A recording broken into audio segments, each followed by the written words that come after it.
Aún recuerdo aquellos tiempos en los que me encontraba inmerso en las aulas de bachillerato, un espacio cuya atmósfera oscilaría entre la inquietud académica y el fervor juvenil. Un día cualquiera, el tañido de la campana marcó el fin de la clase de lengua castellana, y en un alarde de impaciencia, todos mis compañeros recogieron rápidamente sus pertenencias y se dispersaron por los pasillos. No obstante, me fijé en cómo mi profesora detuvo a un amigo que solía pasar las horas en un estado de perpetua distracción, con lo cual mi curiosidad me motivó a poner la oreja para ver qué reprimenda le correspondería. Para mi sorpresa, la mujer extendió ante susodicho estudiante 3 tomos distintos: un tratado de biología, un manual de matemáticas y una obra maestra de la literatura. ¿Cuál de los 3 te llama más la atención?, articuló la docente. Dado que yo conocía bien los intereses y preferencias de mi colega, sabía de sobra que su interés rotaría hacia los 2 primeros volúmenes. Con todo, él señaló con el dedo índice la novela en cuestión y acto seguido tuvo las agallas de contestar: «Bueno, quizás este último me sirva como soporte para mi monitor». Tras percatarse de que yo me estaba riendo, ella me convocó para hacerme la misma pregunta. «A ver, no es que deteste la lectura, pero este libro no hay quien lo aguante», respondí sin vacilar. A pesar de que la elección de mi amigo coincidió con la mía, la conversación que mantuve con él momentos después me dejó bien claro que ambos sosteníamos cosmovisiones muy distintas en lo que al conocimiento atañe. Sí, ambos concebíamos la ciencia como una de las mejores vías para comprender el mundo que nos rodea, pero él rechazaba toda convicción, profesión o materia no matematizable como, palabras textuales, una pérdida de tiempo. Menos mal que no le dijo nada de esto a la maestra. De manera simplificada, podríamos definir la ciencia como el conjunto de conocimientos sistemáticos comprobables que estudian, explican y predicen los fenómenos naturales, artificiales y sociales, desde los distintos tipos de seres vivos hasta la inmensa variedad de cuerpos celestes, pasando por el movimiento de las partículas, las propiedades de la materia inerte, el funcionamiento del cerebro humano o las transformaciones geográficas acaecidas hace miles de millones de años. Por descontado, recomiendo encarecidamente la visualización de la primera parte de esta serie, en la cual expuse de forma sintética y concisa un esquema general tanto de la filosofía de la ciencia como de los plurales métodos científicos. Damas y caballeros, mi cometido a lo largo del presente documental será desgranar una batería de cuestiones concernientes al denominado cientificismo. ¿Se puede atribuir a la ciencia la capacidad exclusiva de ofrecer respuestas concluyentes a todos los problemas de la humanidad? ¿Por qué este punto de vista es cada vez más preponderante en la actualidad? ¿Y qué riesgos entraña la sacralización de la ciencia como único formato de verdad en nuestra sociedad? Sin más preámbulos, demos comienzo al espectáculo. A grandes rasgos, el cientificismo, también denominado cientifismo o cientismo, es una postura filosófica que afirma la aplicabilidad universal de los enfoques y las metodologías pertenecientes a la ciencia empírica, aquella que combina la observación y experimentación con la modelación matemática. Bajo este marco, la cosmovisión científica es acreditada como la parte más verídica, correcta y valiosa del conocimiento humano, de suerte que se descarta o rebaja la existencia de cualquier otra forma imparcial y racional de investigación. El físico y filósofo argentino Mario Bunge ha defendido fervientemente esta posición en diversos libros y artículos publicados durante varias décadas del siglo XX. Sin duda, es imprescindible adoptar una mirada cientificista para innovar en las ciencias emergentes, a saber, una tesis metodológica según la cual la forma más óptima de explorar la realidad radica en la adopción del método científico al uso de una simple regla: compruebe sus conjeturas. Prima facie, la máxima de esta corriente podría albergar loables intenciones. Y es que uno de los objetivos primordiales que sus partidarios ponen sobre la mesa consiste en la mejora de la calidad de vida humana mediante el avance de nuestra comprensión empírico-analítica del universo. Es decir, una cosmovisión cimentada en el descubrimiento, expresión y refinamiento continuo de leyes naturales que se evidencian solo tras una compleja serie de procedimientos investigativos. En este sentido, no es difícil apreciar las innumerables contribuciones de la ciencia a la sociedad. La mejora de los cultivos gracias a la ingeniería genética, la invención de vacunas y antibióticos que previenen y curan enfermedades, el desarrollo de tecnologías de la información que posibilitan el almacenamiento masivo de datos y la comunicación en tiempo real y a larga distancia, etc. Además, el propio Bunge recalcó que la propagación del marco cientificista podría ayudar a la erradicación de infundadas elucubraciones que distorsionan nuestra comprensión del mundo y dañan la credibilidad del discurso científico, desde las pseudociencias hasta las teorías conspirativas. Antes bien, ¿es el cientifismo la única propuesta filosófica que engloba todas estas ventajas?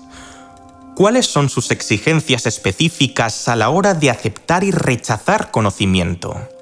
Bien, es menester realizar una breve distinción entre sus dos principales vertientes. Por un lado, el cientificismo débil otorga a la ciencia un papel epistemológico dominante, pero también permite un grado mínimo de estatus racional a afirmaciones que no provienen del ámbito científico, a saber, proposiciones de carácter ético, metafísico, estético, existencial, religioso o literario. Asimismo, se establece una jerarquía entre los distintos tipos de ciencias según su grado de fundamentación empírica. El primer lugar lo ocuparían las ciencias naturales, aquellas que estudian los fenómenos que acaecen en la naturaleza a través de la experiencia, la observación y la experimentación. Véanse la física, la química, la biología y la geología. El segundo lugar lo ocuparían las ciencias formales, aquellas que estudian los objetos abstractos, lenguajes formales y propiedades analíticas que constituyen el punto de apoyo de las ciencias naturales. Véanse la lógica, las matemáticas y las ciencias de la computación. Y el tercer lugar lo ocuparían las ciencias sociales y humanas, aquellas que estudian tanto el comportamiento humano como los fenómenos sociales sin llegar supuestamente a alcanzar la capacidad predictiva de la modalidad naturalista. Véanse la psicología, la economía, la sociología, etc.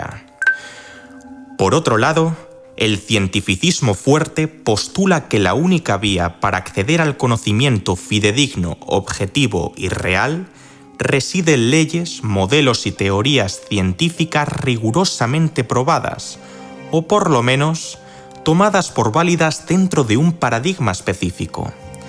De esta manera, las ciencias duras se convertirían en un monolito epistémico que tira por borda cualquier otro método, creencia o disciplina que aspire a ofrecer conocimiento verdadero, sea lo que ello fuere. Suponiendo que mi compañero del colegio no hubiera cambiado aún de parecer, sus declaraciones podrían ser similares a: ¿qué nos pueden enseñar las escrituras religiosas, las suposiciones metafísicas o las reflexiones existenciales en comparación a evidencias contrastables y contrastadas? Sin perjuicio de que este compendio de áreas resultara antaño de utilidad, ya no las necesitamos. Es más, hoy por hoy, estorban. Mientras la filosofía crea castillos lingüísticos interminables, la literatura inventa historias inexistentes y la religión impone su doctrina dogmática, la ciencia se basa en los hechos reales. Así pues, la versión cientificista más radical plantea que la ciencia carece de fronteras, y dado el tiempo suficiente, todos los problemas del ser humano serán abordados y resueltos exclusivamente a través de su catalejo. A partir de aquí, se propuso la expresión expansionismo científico para referirse al proceso mediante el cual los límites de la ciencia pueden y deben ser ensanchados, de suerte que ésta absorba cada vez más campos de investigación y objetos de estudio típicamente pertenecientes a otras esferas.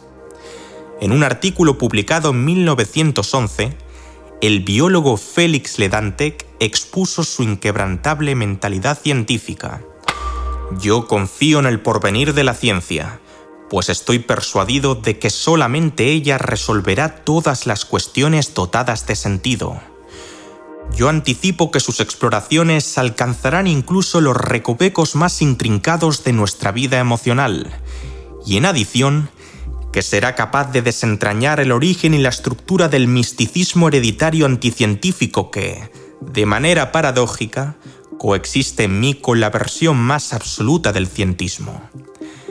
Sin embargo, también estoy convencido de que los seres humanos seguirán planteándose numerosas preguntas carentes de significado. Frente a estas interrogantes, la ciencia revelaría su inanidad al abstenerse de responderlas. Lo cierto es que esta premisa era considerada razonable durante el periodo hegemónico de la ciencia moderna en el siglo XIX, cuyo estándar era la física clásica.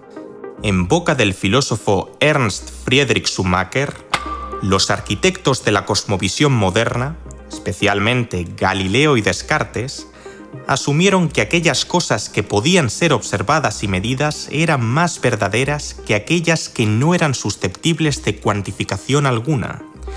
Si algo no podía contarse, entonces no contaba.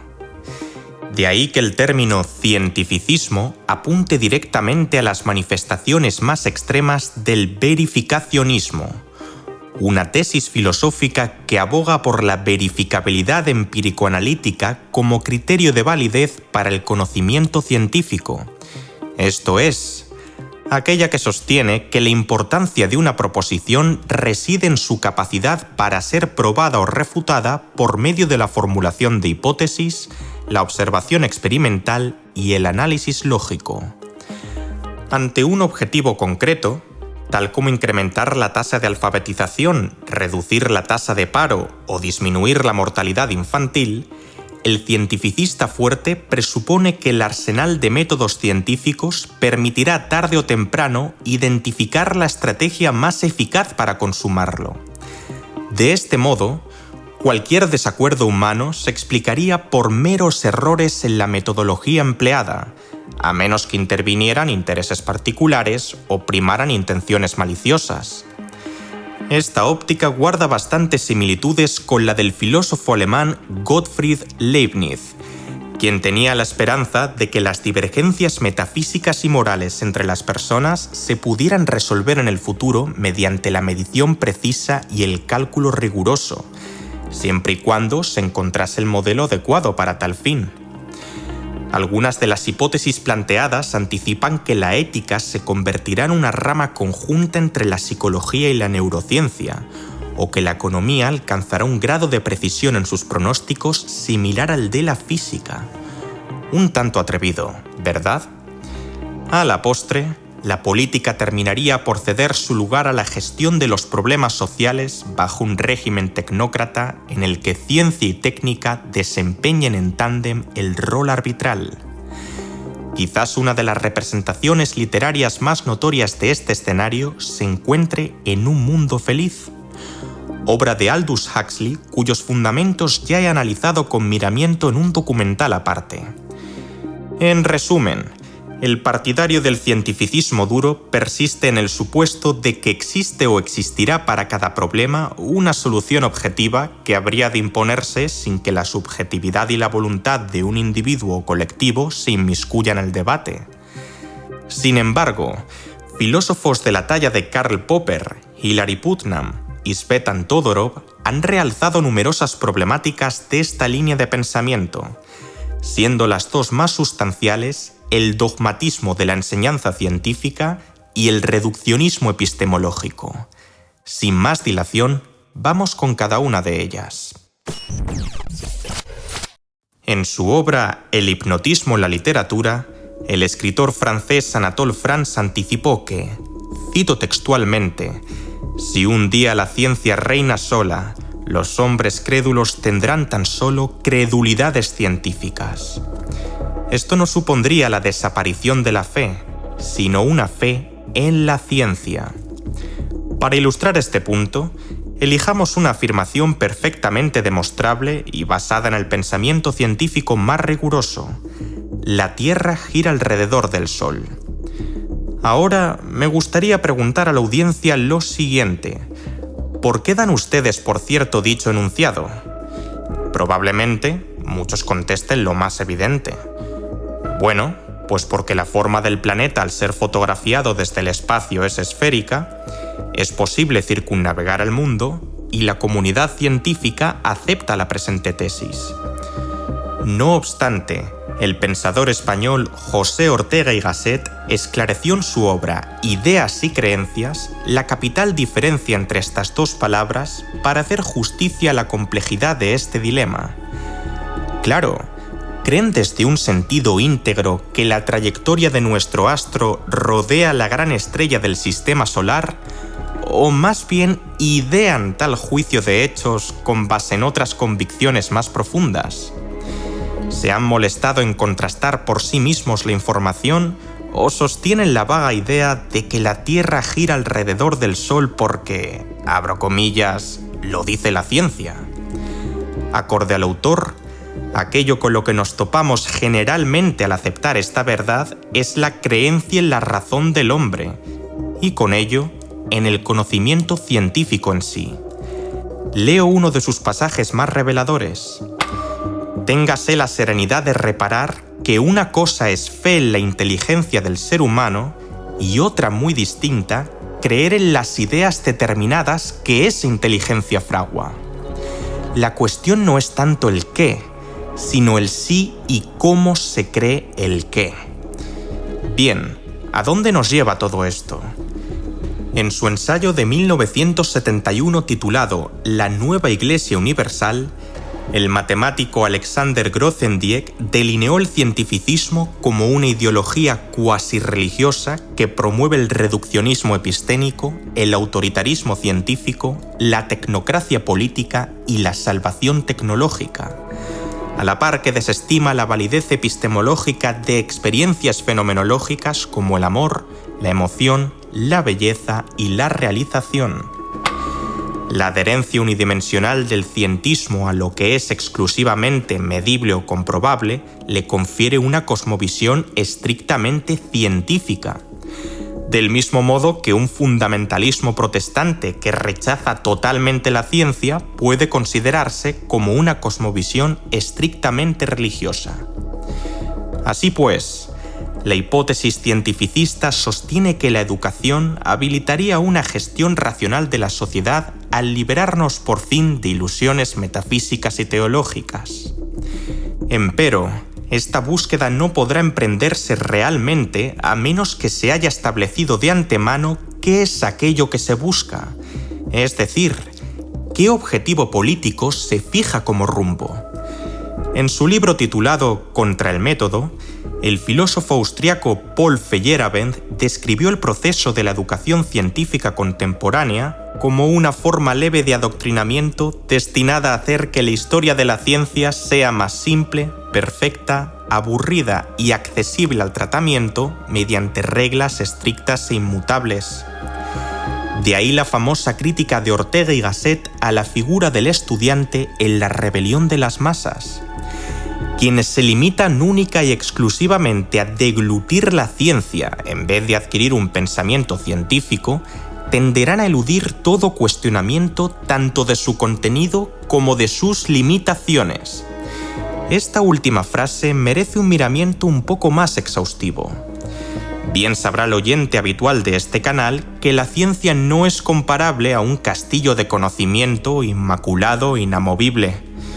Más bien, se asemejaría a un circo itinerante, pues tanto las distintas teorías científicas como los enfoques metodológicos se encuentran en constante cambio y, en suma, están sujetas a todo tipo de críticas y objeciones. Eso sí, el simple hecho de inculcar en el alumno el principio dialéctico científico no le protege automáticamente del dogmatismo. ¿Y por qué? Pues porque no solo se debería cuestionar por qué la ciencia dice lo que dice.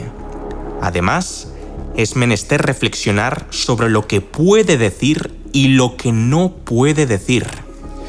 Sí, soy consciente de que la ciencia no tiene la verdad absoluta y también de que su repertorio de saberes muta continuamente, pero es el único camino hacia el conocimiento verdadero, reprocharía a mi colega. Habida cuenta de ello, ¿puede haber acaso un tratamiento de la ciencia más doctrinal que su transformación en omnisciencia? Es buena idea profetizarla como una herramienta tan perfecta y completa que prescinde de todas las demás en vez de fomentar un espíritu crítico que aprenda a discernir su alcance, aplicación y compatibilidad con otras áreas de conocimiento. Pues Feyerabend lo tenía muy claro. No.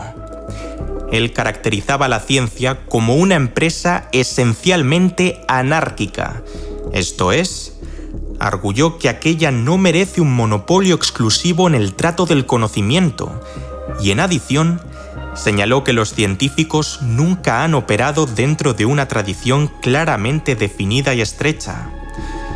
A mi parecer, la filósofa Renia Gasparatu sintetiza este apunte con bastante precisión en su artículo titulado El cientificismo y el pensamiento científico. Si aspiramos a una sociedad educada científicamente, es imperativo garantizar que la enseñanza habilite al público para acceder, evaluar y comprender la información que pudieran necesitar.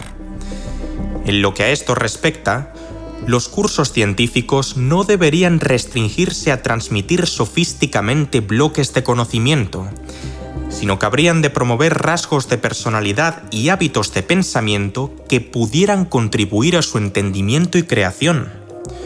Por ejemplo, es recomendable incentivar a los estudiantes a guardar cautela en sus presuposiciones, mostrarse receptivos ante distintas interpretaciones, experimentar con diversas técnicas, entablar diálogos con sus compañeros, tomar decisiones fundamentadas, etc.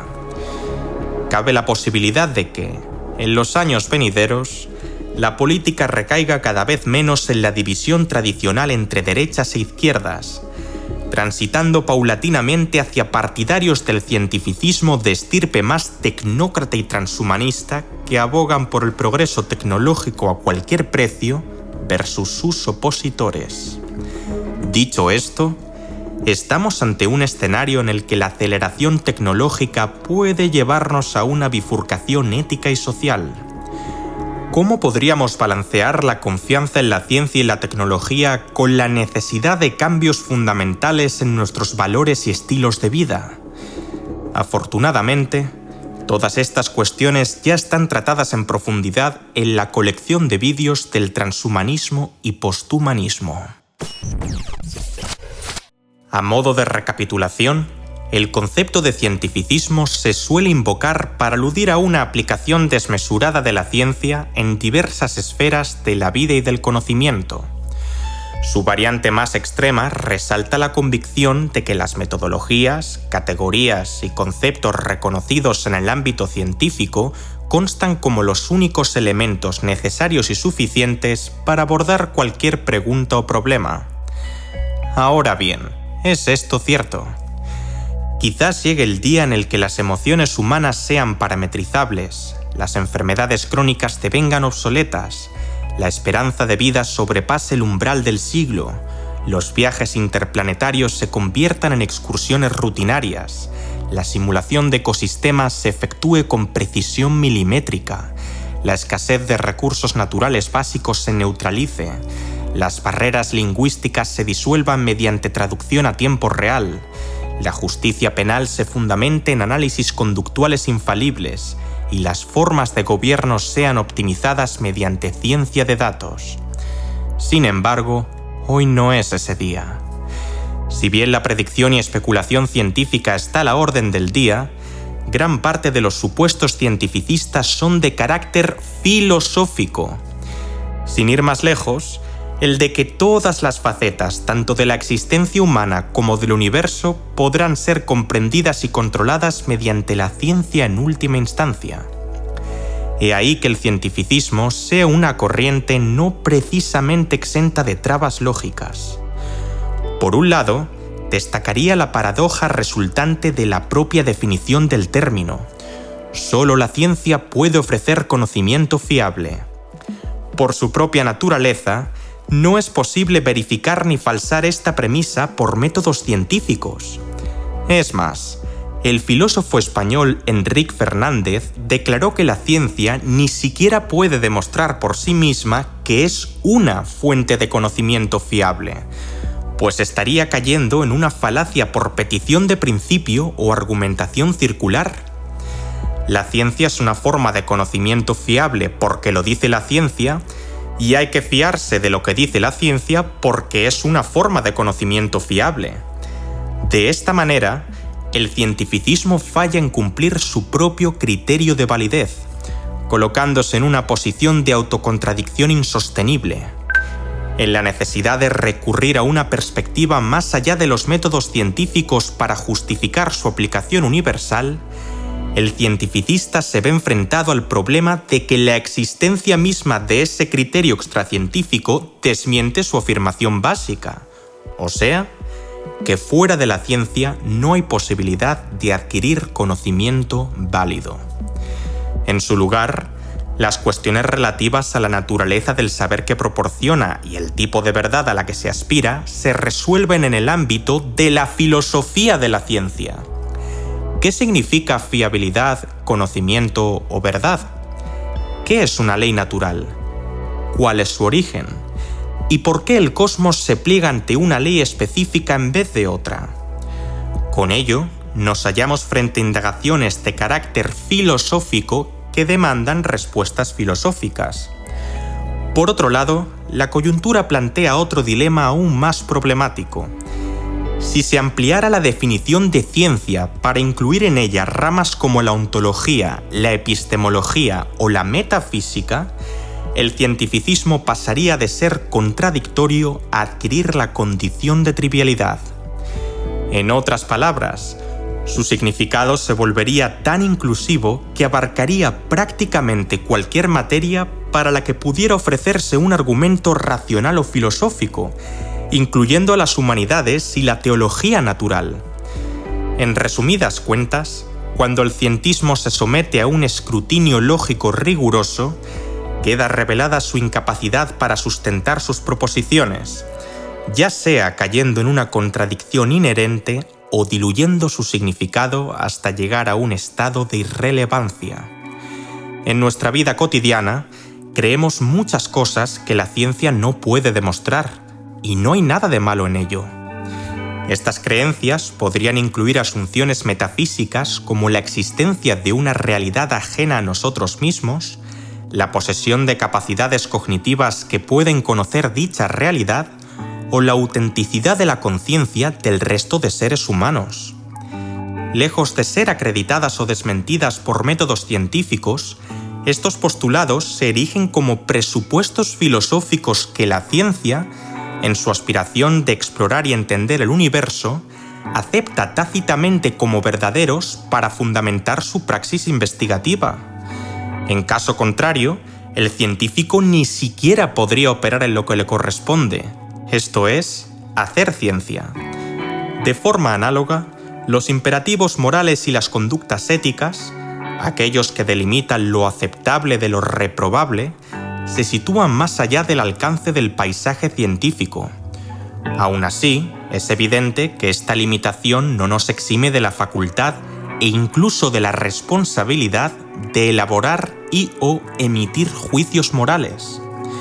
Aunque carezcamos de pruebas científicas que acrediten que el acto de robar a un ser inocente y vulnerable por capricho es malo, casi todos los aquí presentes compartiríamos un consenso respecto a su inmoralidad manifiesta. Asimismo, uno podría considerarse en la idea de que la existencia del ser humano tenga un fin superior. De hecho, el Papa Juan Pablo II criticó el cientificismo por oscurecer la interrogante relativa al sentido vital. Esta concepción filosófica relega al ámbito de la pura imaginación o la irracionalidad tanto el conocimiento religioso y teológico como el ético y estético.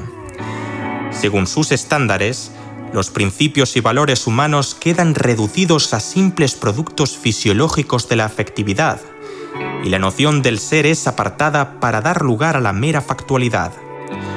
Los indudables éxitos de la investigación científica y la tecnología contemporánea han contribuido a difundir una mentalidad cientificista que parece no tener confines, dada la forma en que ha penetrado en diferentes culturas y los ajustes radicales que ha introducido en ellas. En mayor o menor medida, la ciencia puede enseñarnos cómo están las cosas, pero no por qué nosotros estamos aquí, ni tampoco cuál es nuestro propósito ulterior tanto a nivel individual como colectivo. Aun si llegáramos a concluir que no existe una explicación última de la realidad, estaríamos articulando una tesis filosófica y de este modo trascendiendo los cercos que el cientificismo ha sellado. El filósofo Louis Junyet, gran admirador de la ciencia y la técnica, resume en pocos párrafos la crítica filosófica hacia el cientificismo. En lo que respecta a su estructura fundamental, la filosofía puede construirse a partir de los datos fundamentales de la experiencia y de la razón. Por supuesto, la ciencia le proporciona nuevos materiales, ilustraciones y desafíos, pero no constituye su punto de partida esencial. Esto nos conduce a una reflexión saludable. Será necesario examinar con equidad y apertura de mente las grandes doctrinas filosóficas, bien sean anteriores o posteriores al auge de la ciencia moderna, pues algo tienen que decirnos incluso si no han conocido la bomba atómica, el trasplante de corazón o los vehículos espaciales. En definitiva, la transición desde la ciencia hacia el cientificismo, o lo que es lo mismo, la idealización del conocimiento y método científico, puede describirse como una senda insidiosa. Uno parte de reconocer las ciencias como actividades humanas fecundas para deslizarse posteriormente hacia una simplificación excesiva de los mecanismos que las rigen. Consecuentemente, se abraza un credo impreciso según el cual la ciencia y sus métodos nos brindarán un acceso directo y sin restricciones hacia la comprensión pertinente e íntegra del universo en sus múltiples dimensiones y complejidades. Por todas las razones mencionadas, el término cientificismo se emplea a menudo para criticar de manera peyorativa una visión totalizadora de la ciencia, como si ésta fuera capaz de describir la realidad en su totalidad o como si fuera la única metodología verídica para adquirir conocimiento acerca de la naturaleza de las cosas en detrimento de otras disciplinas. Todo sea dicho, el hecho de que la ciencia no sea la única fuente fiable de conocimiento no implica que toda fuente de conocimiento sea fiable. A propósito de esta aclaración, no sería de extrañar que un cúmulo de personas que promulgan opiniones pseudocientíficas, pensamientos mágicos y dogmas teológicos se escudaran con la etiqueta del cientificismo a fin de desacreditar conceptos, leyes y teorías que, en realidad, son genuinamente científicos. De este modo, la acusación cientificista se convierte en una especie de comodín retórico que oculta más de lo que muestra, y como guinda del pastel, desvía la atención de potenciales evaluaciones objetivas que podrían confirmar o refutar una hipótesis científica. Por este motivo, es necesario finalizar esta trilogía con un capítulo dedicado tanto a la pseudociencia y DEST, un conjunto de creencias o prácticas que se presentan como científicas sin tener el rigor metodológico y la evidencia empírica que caracterizan a la ciencia real, como al problema de la demarcación, y dest, el esfuerzo epistemológico por distinguir claramente lo que es ciencia respecto de lo que no lo es. Ambos temas son cruciales para entender cómo y por qué ciertas ideas adquieren una pátina de legitimidad que no merecen, y sobre todo, qué criterios deberían establecerse para evaluar la validez de sus proposiciones. Por lo pronto, me despido con una frase del biólogo Richard Dawkins a modo de síntesis. La ciencia es un faro que nos guía, no una ortodoxia que nos encadena.